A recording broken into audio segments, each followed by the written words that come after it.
See that? What? My life.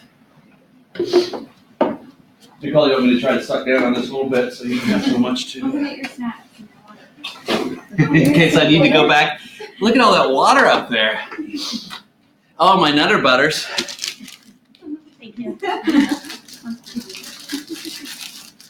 I don't have a snack tonight. I had a warm pretzel. One of the other professors really liked his student, so I brought him warm pretzels tonight.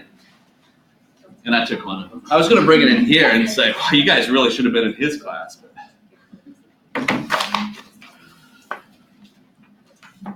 Ready? You good? I am ready.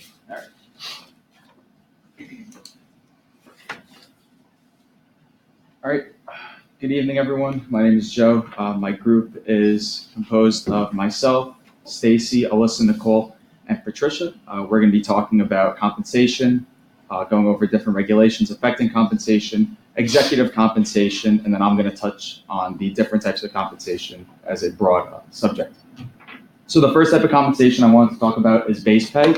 It's the base pay rate that you receive on your paycheck without any additions. That might be tips or commission or anything that you make in addition to your base pay rate. So if you make $9 an hour, that's the rate that you receive on your paycheck, and that's your base pay rate. Checks for like $140,000. Another type of pay that I wanted to touch on is premium pay. A lot of people receive it for overtime. Most companies will give it to you if you work over 40 hours a week. Premium pay is typically time and a half. And a lot of companies give it if you work on certain holidays as well. So that's another way of compensating your employees in the form of just regular pay, but if you work on holidays or more hours. I put a picture of a car salesman up there for commission because I think that's the most commonly known example of commission. Car salesmen work off commission and basically states that the more you sell, the more you get paid. So when I leased a car over the summer, I went to a car salesman. He made money when I leased the car from him because he works on commission. Bonuses, again, are another form of compensation that an employer could give you, whether it's for high performance or just at the end of the year. Most companies, I know I got a holiday bonus last year, just to reward your employees and show them that you care about them. And Chick-fil-A, right? Yeah, and it increases employee retention as well. Profit sharing is something I didn't really know about when I first started researching compensation, but I started to learn more about it as time went on. It basically states that a company will share a direct amount of their profits with their employees. So it basically shows how much money you bring into the company is directly shared with you. Another type of compensation is merit pay. Merit pay is also called pay for performance, and it's commonly regarded as the best way to reward your employees that you want to keep. It's when a company sets a certain criteria, and as the employee meets that criteria, they get paid on it. So it's another type of compensation in the workplace. Stock options are given if you're a full-timer most of the time at larger companies, and companies will give this to you. You can buy certain like shares of their stock at a discounted rate, and then if you leave that company, they might be required to buy that stock back from you if you leave the company. So it's another way of holding some shares of that company. Travel, meal, and housing allowance is something that I can relate to personally. Over the summer, I work at Chick-fil-A as a manager, and over the summer we had an interim manager who operated our store for some time, who was sent by Chick-fil-A, and he traveled across the country operating various stores, and when he would travel, they would compensate him for his hotel and anything that he needed except for food and fuel. I know when I need to drive on deliveries, I get compensated for the mileage that I drive. So it's another way of compensating your employees for work that they do outside of the workplace. It doesn't necessarily have to be inside the workplace. I wanted to touch a little bit on medical insurance. I'm also going to go a little bit into dental insurance. It's when a company will give, if you're a full-time employee, medical insurance, the opportunity to go to a doctor. Typically, it varies on insurance plans, but typically once a year, so you can seek, regular medical attention. Dental insurance is the same thing, except sometimes I know my insurance plan states I could go every 6 months, so it's a little bit different than medical insurance, but for the most part, it's the same thing. Your employer will give you an insurance plan, and you can visit the doctor accordingly. I wanted to touch a little bit on vacation and leave. Typically, when you're first hired as a full-timer at a company, they won't give you say like 3 weeks vacation or something extremely long like that, but they will give you some leave time if you need to take maternity or paternity leave, or if you want to go on vacation as well. And that time will increase with the amount of time you've worked for the company. My mom works for JP Morgan Chase for 30 years. She currently has 4 weeks vacation with them. I want to touch on some different retirement accounts. The first one being a 401k. It's a retirement account that your employer will match your contributions to it. So if you put in a set amount, your employer will match it. So they help you save for retirement, which is really nice. A traditional IRA account is separate from your employer. It's almost like a savings account for retirement, and you put in money tax-free, and then it's taxed at withdrawal. It's another way of saving for retirement, and you can put in money up to age 70 and a half, and then you have to start taking out money. A different type of IRA is a Roth IRA. It differs because you can take money out of it up until age 59 and a half, and then at age 59 and a half, you can't take money out any longer. You could just put money in, and then it's almost the same rules as if you had a traditional IRA account. Next, I wanted to touch on workman's comp, which is something all large employers have, or almost any employer has, to protect their employees in the workplace. It basically states that if you get injured on the job and you need to go to the hospital or you need medical attention, they'll compensate you for any medical attention that you need. Sedgwick is our workman's comp provider at Chick-fil-A. I wanted to touch on a little bit about unemployment insurance. It basically states that if you lose your job and you cannot provide for yourself and you cannot find a job, then most companies will give you unemployment insurance so you can provide for yourself and you have some form of money coming in. This is, it directly relates to the next topic I'm going to touch on, which is disability insurance. And that states that if you are injured on the job and you become disabled and you can't provide for yourself, you will get a disability insurance plan where you can provide for yourself. So you have some money coming in, and you have some money coming in even though you don't have a job. So to summarize, that's just some of the different types of compensation. I know there's many more I didn't touch on, like Social Security. I'm going to hand it over now to Stacy, who's going to talk a little bit on the regulations that affect compensation. Hey guys, I'm Stacy. So I'm going to be going over, as Joe said, law and regulation when it comes to compensation. And then Patricia is also going to be going over some compensation law, but specifically wage law and some ADA, some Fair Labor Standards, EEOC. So some of the unique set of laws that I have are a little bit different than that. So when you're working in HR, the law for your business, having an understanding of law for your business is critical. The compensation packages business offer to your employees affects your recruitment rate, your overall retention, and employee satisfaction. There are a lot of state and federal laws that go along with making sure that you're remaining compliant and avoiding any lawsuits.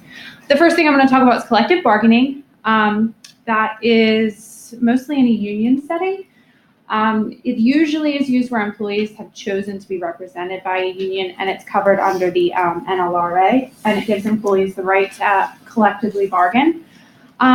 Another one I want to go over is the Consumer Credit Protection Act. So I've been in banking for probably about 10 years, and this is also called the Truth in Lending Act, which requires lenders to upfront tell you the costs of what it means to basically take out a loan. So what this means for compensation, these laws also cover what debtor, say if you're in credit card debt, how much they can take out.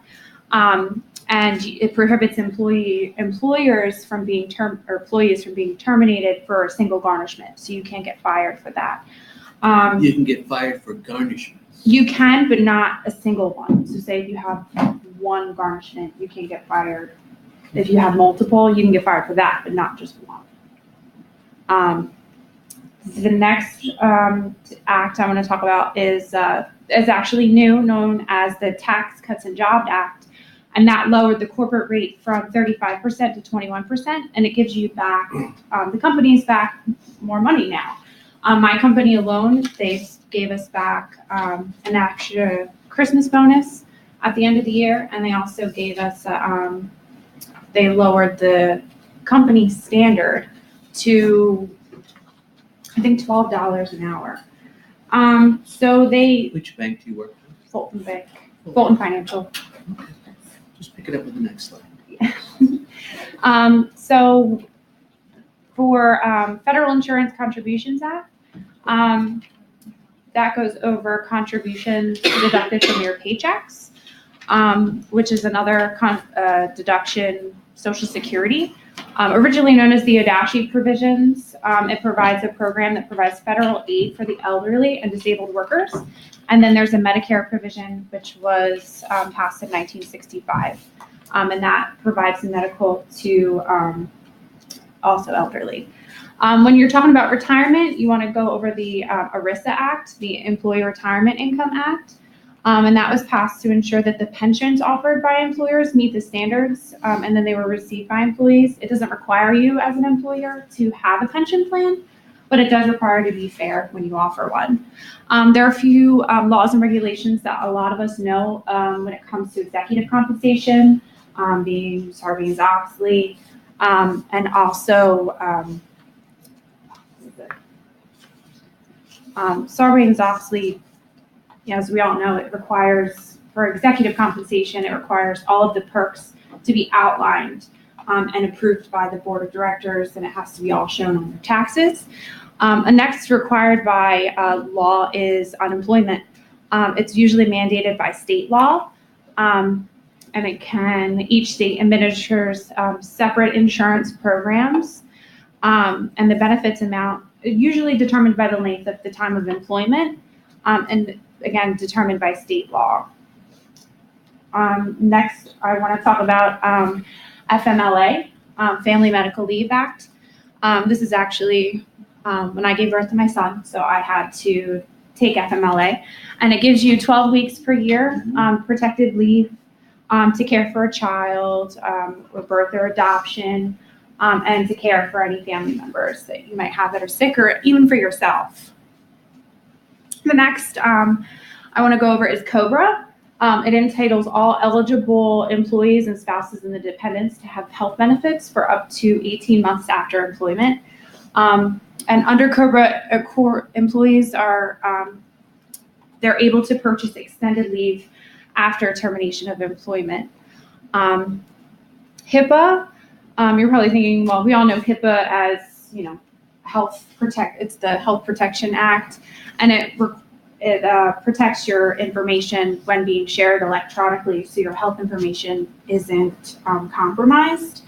But what does that have to do with compensation? The privacy rule controls how health plan or a covered healthcare provider shares your protected information with an employer, and it does not protect your employment records, even if the information in those records is health related. And in most cases, your request from your employer, they can ask for you for a doctor's note or health information in the event of sick leave or workers' compensation.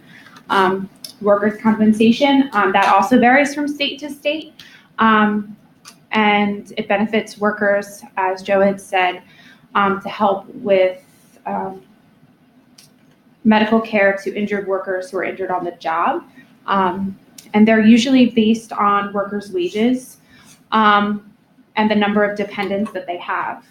And also maximum minimum payments for any specific injuries, and also costs influenced by the accident record that the employee might have. So those are just a few unique compensation laws. And knowing your laws in the employer market gives you an advantage. And next, Patricia is going to go over some more in-depth law. Thank you, Stacy. My name is Patricia, and I'm going to continue the regulatory guidelines for pay. And we're going to start off with minimum wage. Minimum wage in the state of New Jersey is $8.60 per hour.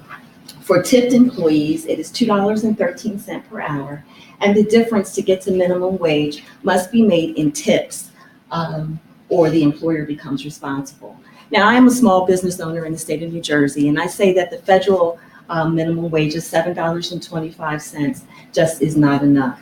I typically hire my employees a couple dollars above minimum wage. Next, we're going to talk about overtime. Overtime is for non-exempt employees who work 40 hours or more per week. Now, keep in mind, those 40 hours cannot be a combination of hours worked combined with vacation time, sick time, or vacation time. It has to be actually worked in order for you to benefit from the time that I have. Now, some of you may be asking, what's the difference between exempt or non-exempt? An exempt employee must make a minimum of $23,600 a year, must have at least 2 people reporting to them, is usually a professional position such as a doctor, a lawyer, clergy. Executives who make more than $100,000 are automatically exempt. This is the Civil Rights Act of 1964, which outlaws discrimination against color, religion, race, and gender.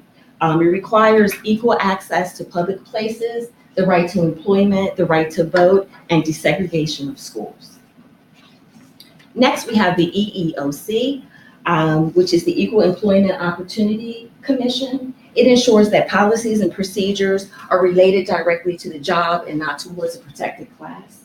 They protect applicants as well as employees. Employers must have at least 15 employees in order to be covered. Next, we have the ADA. This law was signed on January 1, 2009, and its purpose was to make sure that those who are disabled have the same rights and opportunities as everyone else. A right to public accommodation, government services, telecommunications, and transportation. Now we have the Equal Pay Act that says men and women that work for the same company and perform the same job, they should receive equal pay for equal work. Jobs must be substantially equal in content, not job title. All things must be equal, all benefits, salary, overtime, bonuses, life insurance, all benefits must be equal. There will be times when the benefits will not be equal, such as if employees were hired at different times and someone has seniority. There is a pay disparity. Women do make 77 cents on the dollar of men, and women, minority women and disabled women tend to experience more discrimination. Next, we have sexual harassment. That could be men against women, women against men, same sex against one another. It is unwanted advances, sexual favors. For it to result in a demotion or termination, it usually has to be very very severe. Next, we have religion and national origin. Employers cannot discriminate based on garb or grooming practices. They cannot assign an employee to a non-customer contact position based on how a customer may or may not feel. All barriers must be removed. People cannot be eliminated from participating based on the fact that they look different from everyone else. That they're green fish instead of goldfish. Yes. And next we have the Age Discrimination Act for employees who are over 40. It protects against hiring, firing, wrongful termination, layoffs, and benefits. Pregnancy is also a protected class. Employers cannot retaliate against employees who may stand in and protect another employee who may have filed a claim, who may have cooperated with an investigation. It is illegal for an employer to retaliate. Employers also have to be careful how they advertise, how they word their advertising, where they advertise, such as strictly social media. You might be eliminating a protected class, such as an older class of employees. Employers have to be careful that they are not pushing the older employee out the door while embracing the younger employee. They have to be careful about the questions that they ask during the interview process or in applications, such as ban the box, not asking about a criminal background. Also, they have to be careful not to administer a test that does not apply directly to the class. This is my grandson, Jordan, and he's always involved in some sort of defensive act. And he says there are times when you have to defend yourself. This is called affirmative defense. There are times when an employer can ask what race you are when they are tracking employees or for affirmative action. We're back to harassment. It is illegal to harass an employee, especially when it becomes intimidating or hostile. You do not want an employee to feel like they have a target on their back. And lastly, there are times when an employer has to make a decision. Do I hire a contractor or an employee? A contractor has to have total autonomy over how he or she performs the job. They must supply their own equipment. They cannot do the same job as an employee, and employees must have all applicable taxes taken out of their check. Next, we'll have Alyssa, who is going to discuss CEO compensation. Thanks, Patricia. Hi, everyone. My name is Alyssa, and I'm going to be going over executive compensation. I'm going to talk about how CEO compensation differs from your hourly salaried workers and management. First, who decides on pay? A board of directors consisting of inside individuals and outside individuals decide on the pay of the executive. They set the pay, and then they also make sure that the executive is doing what the shareholder wants them to do. Next is base salary. The base for salary pay for executives is decided based on the company, the industry, the tenure of the executive.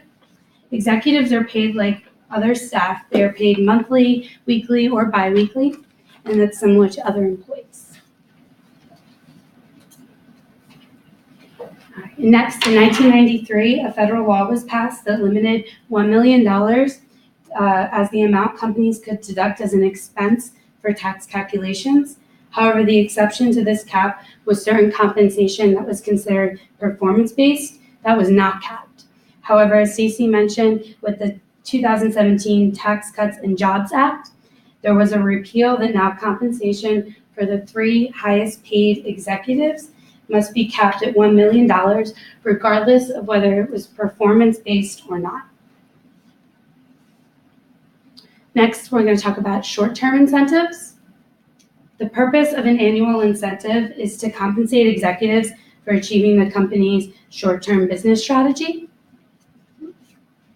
It is based on achieving a number of goals specified by the company by a board of directors. The goals vary depending on the business, company, strategy, and other conditions. Some examples of annual objectives include increasing revenue, market share, improving profit margins, implementing new strategies, development of new products, and expanding to a new market or completing a critical project. Annual incentives are typically paid in cash and are expressed as a percentage of the CEO's annual salary. Most annual incentives have a 2-tier structure. The first is target level, which is the expected performance of the CEO each year. The next is a stretch component, which is if the CEO receives extraordinary results within the year. Next is long-term incentives. By far, this is the most important part of a CEO pay. The purpose of a long-term incentive is to reward an executive for achievement of the company's strategies and objectives that maximize shareholder value. Long-term incentives are typically paid in the form of a stock-based compensation, such as stock options, restricted stock, performance-vested stock, or similar devices. It usually runs 3 to 5 years, with the CEO not receiving anything until the end of the long-term incentive. Long-term incentives vary by company, but the most are focused mainly on the total return of shareholders, earnings per share, and other return measures, such as return on assets. Like short-term incentives, the long-term incentives also have the target and stretch component to encourage superior performance. Benefits. Benefits are offered to executives that are similar to other employees. They include familiar benefits to us, such as Social Security, Medicare, workers' comp. Executives also participate in vacation, holidays, sick days, severance pay, life insurance, and medical insurance. Executives are often eligible to participate in special retirement plans. These plans, unlike those that apply to all employees, are not protected by federal tax and pension rules and are not secured by a trust. Instead, these plans are at risk if the company goes bankrupt. These plans are the non-qualified deferred compensation plan, which allows executives to voluntarily defer salary and bonus amounts until a certain date, death, or retirement, and supplemental employee retirement plans known as SERPs that supplement traditional pension plans but are at risk.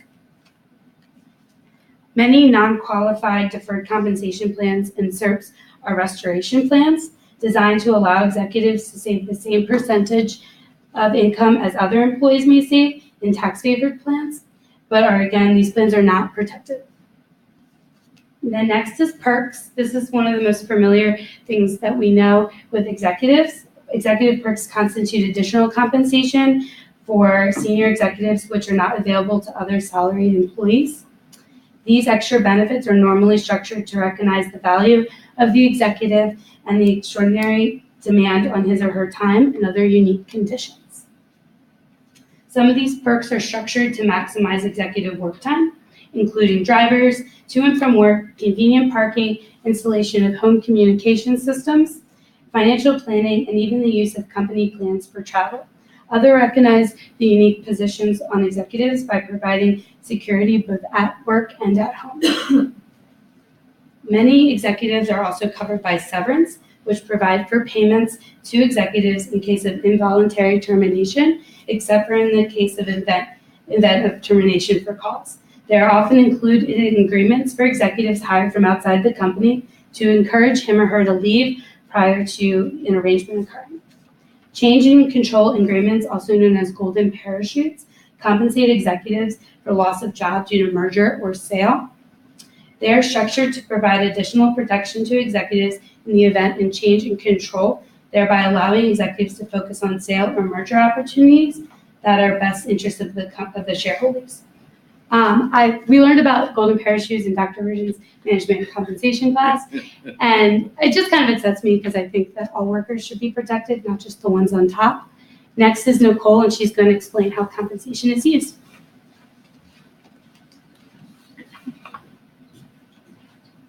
Hi guys, my name is Nicole. So far in our compensation presentation, Joe has talked about the different types of compensation that are used.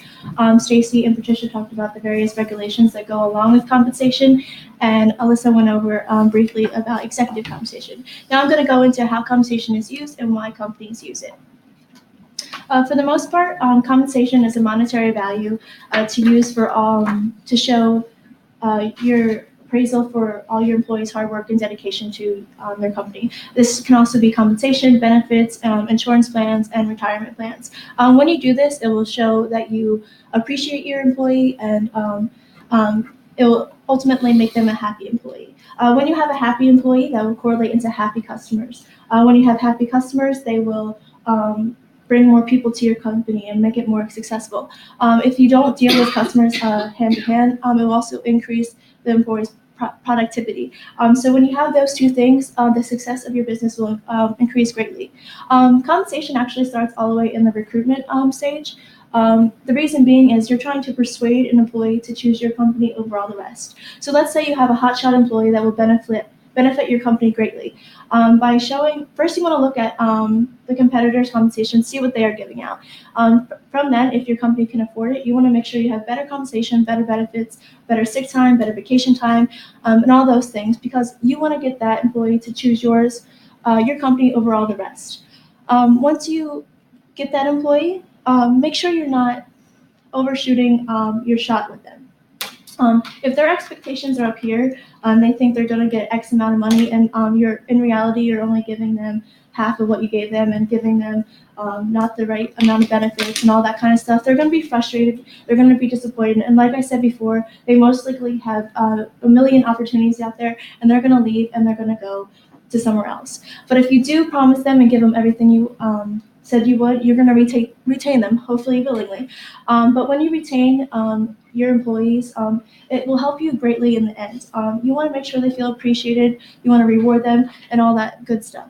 The main way to retain an employee is you want to make sure that you give them a great retirement and pension fund. If someone sees that you do not have a retirement fund in your business, they're going to look for somewhere else to go. They want to have that security net when they grow older to make sure that they will get by and that they will have ways to pay their bills and all that kind of stuff. Also, when you retain your employees through compensation, it will cut expenses greatly. When you're looking out for like a new employee, training is not cheap. Training is almost like $1,000 to $2,000 per employee. You also have to expect that you're probably going to make your employees pay overtime because that position is empty. You also have to consider that you have to buy new equipment sometimes and all that kind of stuff. So retaining your employee will decrease your turnover rate. And when you do that, you will have people that will know your company better. They don't have to go search for the supervisor to have the answer, and it will help your company in the end. Ways to keep your employees: make sure you reward them. Make sure they feel appreciated. A good way to have this is make sure they know what the reward is, and make sure that they know what the overall behavior is for that reward. A great way to do this is something that we've learned in all our classes so far. That was the SMART goals. Make sure they're specific, measurable, attainable, relevant, and time-based. If your employee is following all those goals but taking it a step above, that's a great time to compensate them. They're putting 110% into your company, and they should deserve some type of reward for doing so. Because when they put all this effort into their company, it will help you in the end.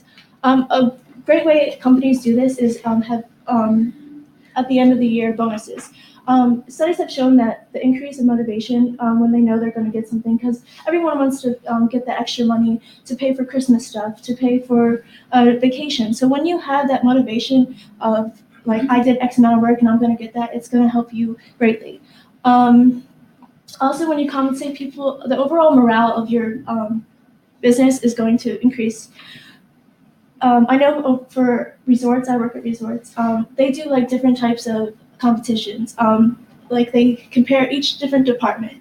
And when they do that, they want to check your customer service levels, basically. So when you do that, at the end of the year, whoever has the highest levels, they get a party at the Steel Pier. They get drinks, they get food, you can bring your family, and it's a great way to motivate your employees and make them feel encouraged. Another way to encourage them is give them raises, give them promotions. When they see that if they do close that deal and they'll get a raise, they're going to put all their effort into closing that deal. They're going to feel motivated to put that work in to close it and to make you feel like they have a purpose into this company. When you show that employees have a purpose in the company, that will show true company loyalty throughout the whole entire year. If they see that people are growing, if they see a future in your company, they're going to want to stay. They're not going to look for other places. So it's great to keep compensating them, to keep showing them that they have a purpose for your company. Again, I work at resorts, and I have seen people from the bottom, like representative stage. They get promotions into supervisors. From there, they go to different departments. From the, they get supervisor there, and then they move up to manager, and then all the way to VP. So that's showing like all the other employees that if they work hard enough, they will get asked to move up. And it shows that they have a dedication to their job. So it's very important to do all these things to show people that you appreciate them, because it will show in the long run that there is a future for them, that even by simply rewarding them with gift cards. I know we do that at my job as well. They have like little raffles every, like depending on the seasons.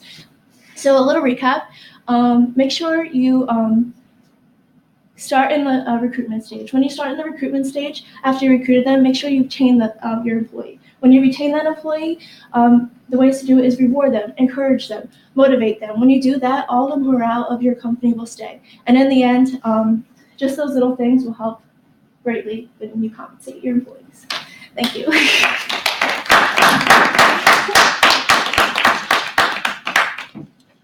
Well done. Thank you.